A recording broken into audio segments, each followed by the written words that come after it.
demonstration on how to turn on and set up the SimMan. As you can see, we've got him in the room. So the first thing to do, as you might expect, is to turn the power on. Now it's connected with a charger just here, which we keep plugged in.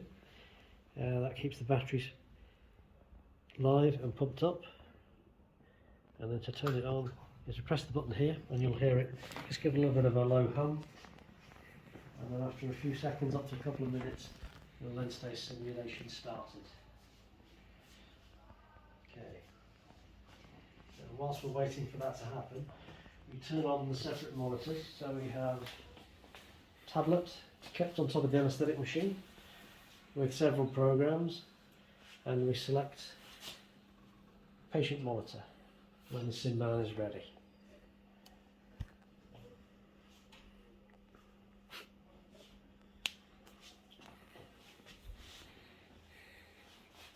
So then a little bit of patience, and we wait while SimMan wakes up and tells us he's ready, and then we launch the program from the control room.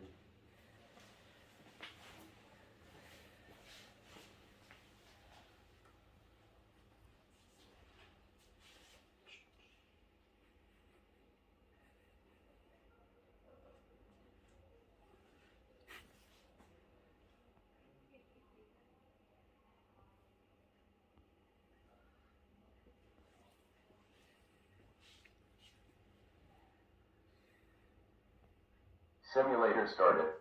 And there we have it, he's ready to go. So we turn on the laptop here. This will always generally be plugged in.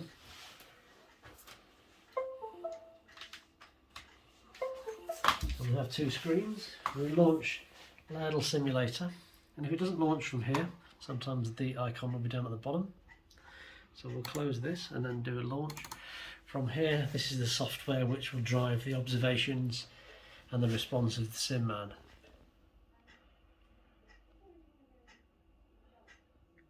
And as with software, it's always a little bit of patience whilst it loads up and decides to launch, and having a bit of stage fright. I think you might have to kick it again. Probably not going to work. There you go. There we are. So for the control room laptop and screen, we're going to what's called Leap software, and this will link to the relevant mannequin which we have. We might have to redo this. So there you go, we're just looking for SimMan. So we're looking for SimMan on the network, which we find. We click on that and we want to connect him. Sometimes we'll find it automatically, sometimes we have to search, which we've just done. And there we have SimMan connected. And the reason behind it wasn't finding it immediately is that we've previously had the SimBaby connected, but usually you will go straight on. So when it's connected and ready to go, we go into what's called manual mode, and it will find a healthy patient, in which we click OK.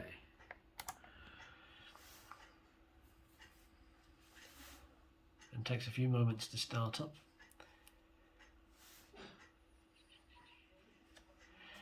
And then we generally will go into edit before starting. A few options are available. This is the default screen. Occasionally, if the lung has been on, you'll find a different screen. If you want to get rid of that, if you go into load layout and go back to the default layout, that will give you this screen that we have here. The alternative screen sometimes will display the lung as this. Unless you're using the lung, it's not necessarily beneficial to you, just gets in the way. So go back into view, load layout, reset to default layout. Will give you the option of a standard monitor and patient obs. In the tools, generally, as the majority of the simulations we do are ward and resource based, we would go into tools, patient monitor and 3-wave, which will get rid of some of the extra information which isn't necessary for the simulations of which we generally run.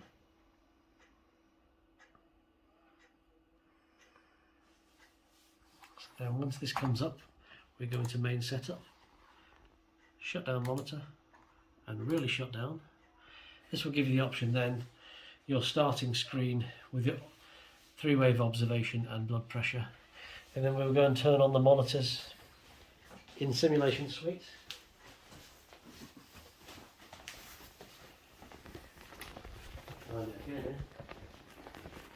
As we already turned on the patient monitor, which is the tablet here, we connect on the SimMan, and this will give us our monitoring screen, which is a default that any of the observations, which we will show you in just a couple of minutes, will come from the driving software.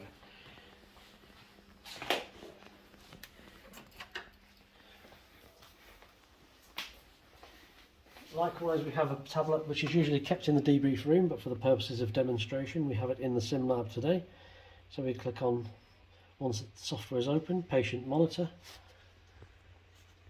and this will connect and give those in the debrief room who are observing the opportunity to see the obs in real time for the simulated patient scenario.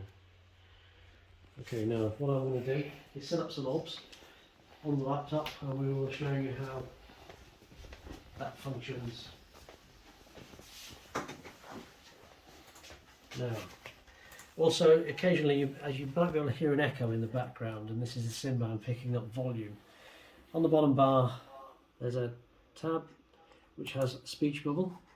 Essentially, if you just turn this off and minimize, that will get rid of the echo, as you've probably noticed now.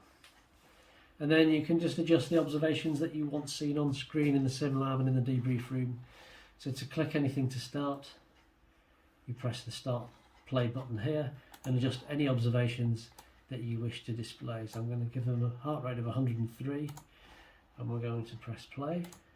This will start the session, and then for anything that you want to actually be displayed, or for when one of the candidates asks you to display anything, so if they ask you for saturation, you click the little box, and this will then display on the tablets in both the sim suite and the debrief room the saturations which you've displayed on the main monitor. It can be adjusted accordingly. We can make this patient hypoxic over any period of time, so from anything from 20 seconds up to 10 minutes, depending on how you want your scenario to develop. And we'll adjust that so that this patient becomes a bit hypoxic. All the observations can be displayed. Blood pressure, to get this to toggle onto the screen, press NIBP. It will beep, and then we'll run through a simulated cuff pressure going up and then coming down to display your blood pressure.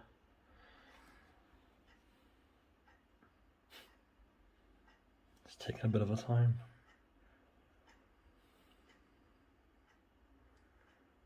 There you go. Also, lots of things you can do with SimMan, so you can adjust heart and lung sounds. You can make them individual if you wish to have one lung, for example, with a wheeze and one lung without.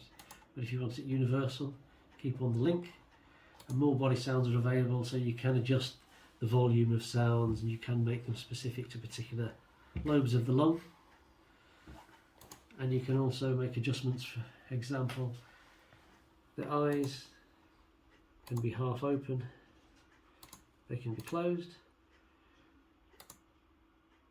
and pupil reaction can be adjusted according to the scenario from which you're setting up, from very dilated to pinpoint pupils.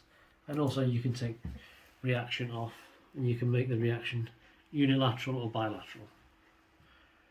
Okay, that's a quick run through with SimMan, and we will have further questions when you're working in.